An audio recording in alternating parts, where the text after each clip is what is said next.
Brad, what was the message to the guys when you watched the film of that last drive and what happened? Yeah, I mean, I don't know. I mean, there's an overall message. You know, we did not play, any of us, coaching staff, players. You know, we could have played so much better in that game. And obviously, there were opportunities to get off. You know, and that happens in 2-minute drives. If you ask what a message is, you know, we've from the beginning of training camp, since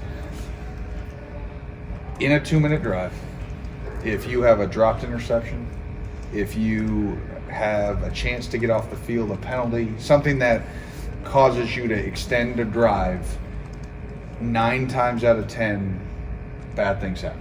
I don't know what it is, but if you go back in history of football and you watch how many times there's been a dropped interception at the beginning of a 2-minute drive and the offense goes down and scores, or in this case, you know, an interception with a penalty that got wiped away.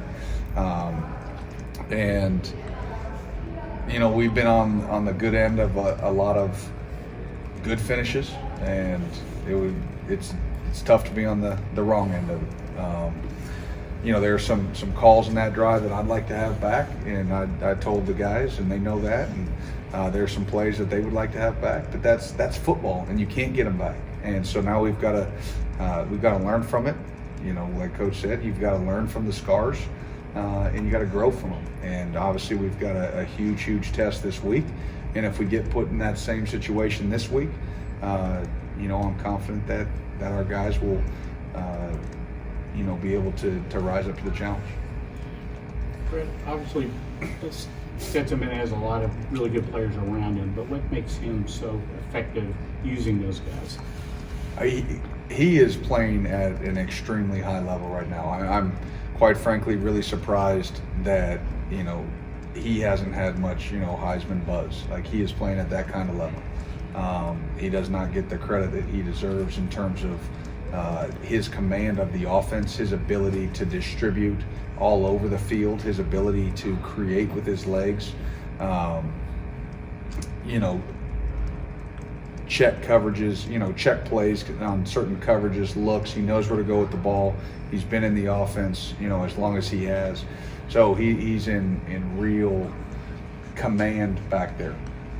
He makes the right reads, and so he's playing as well as, you know, anybody. He's, you know, the best quarterback probably we've faced all year.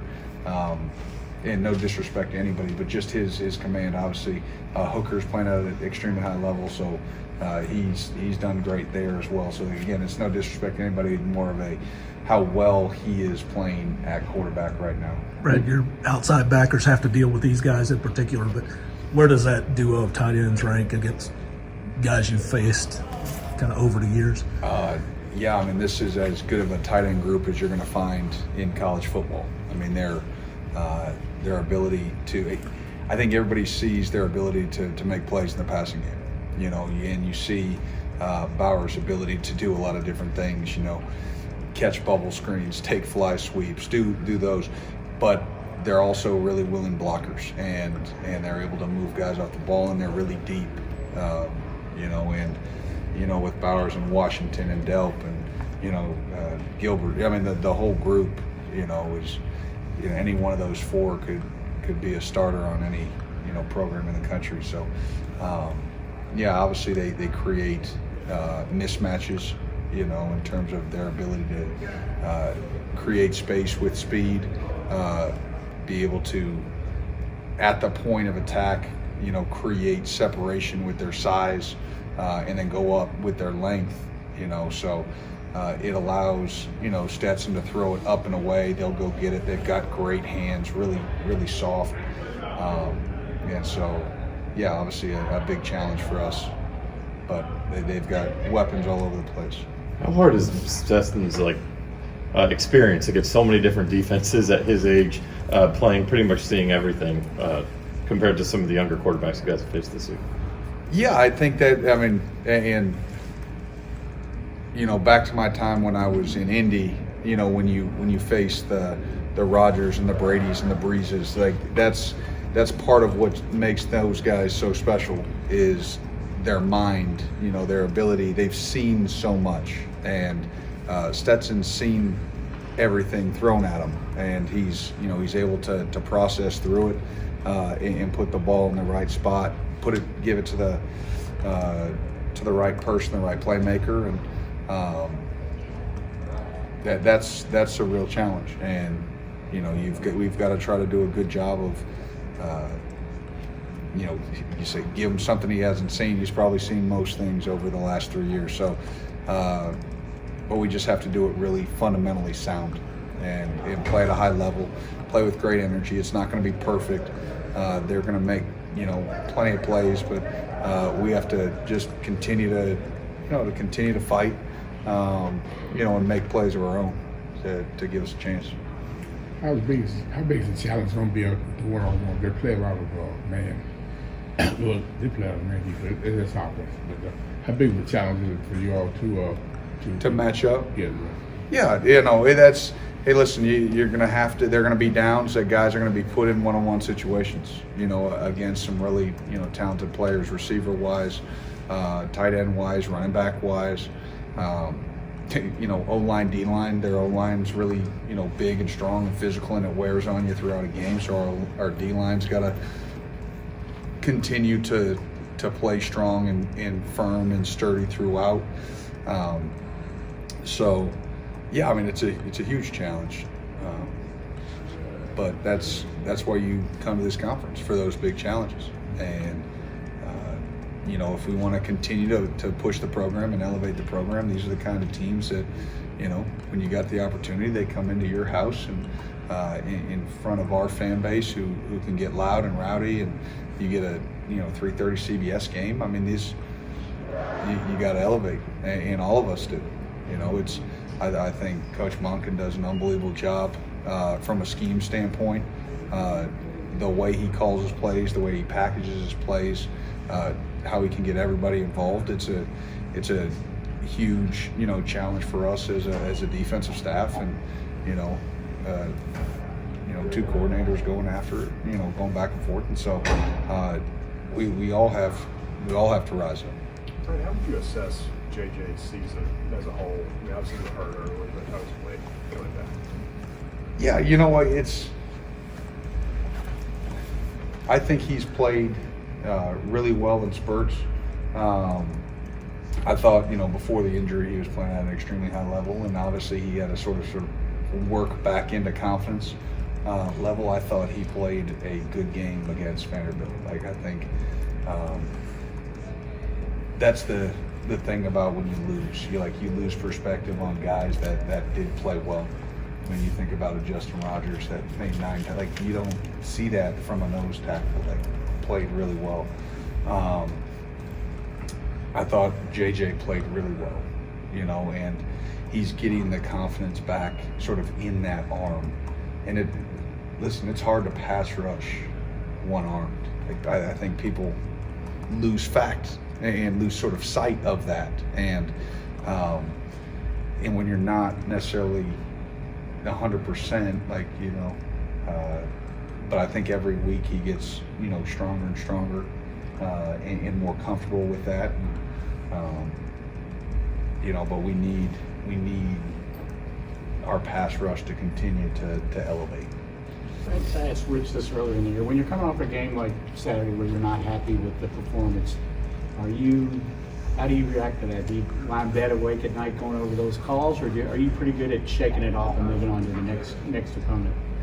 Yeah, I lie awake, win, lose, it doesn't matter.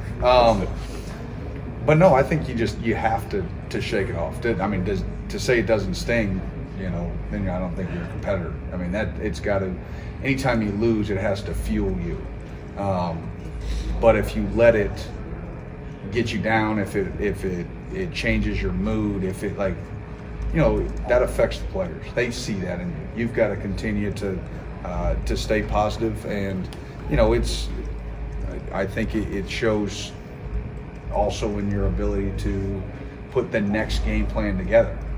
It has to fuel you that next week that, okay, I'm going to be better.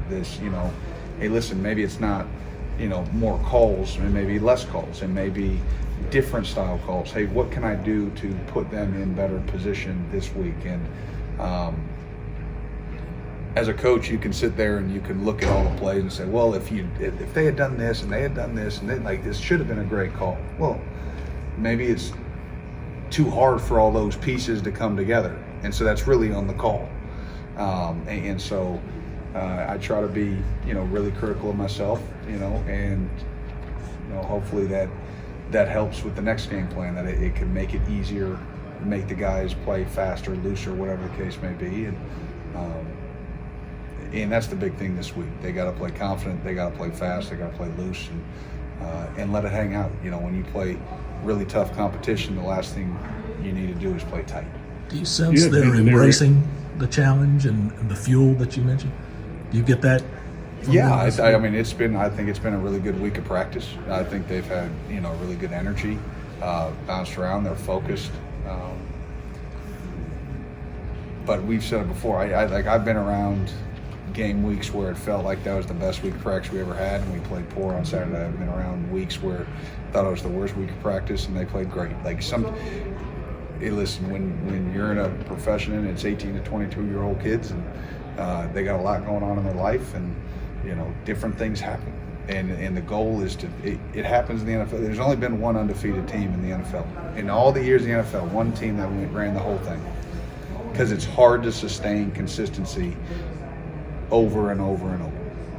And especially with everything that these young men have to deal with on a daily basis. You can message and you can preach, but it's hard to keep focused. It's hard for adults to keep focused. And so that's our job, as coaches. We got to do a good job of keeping focus and blocking out noise. But that's what Coach Stoops has done such a good job of here, to me, is that he's built that ability to rely on culture, on team, to be able to shelter in the facility and trust that we all got each other's backs. In certain down and distance situations, are you leery about putting the team in a zero blitz, so to speak? Say that In again. certain Am I down and distance, ner- are you leery about putting the team? Will I call some zero blitz? Yeah. I have in the past. We call more, Brad. Will I call more? Well, And there are certain we'll down see on and distance Saturday. situations. In what specific Yeah, situations? We'll go over page 2 of the game plan. Yeah. If you could give me Coach Monken's down and distance Tennessee, that'd be good. Everybody good?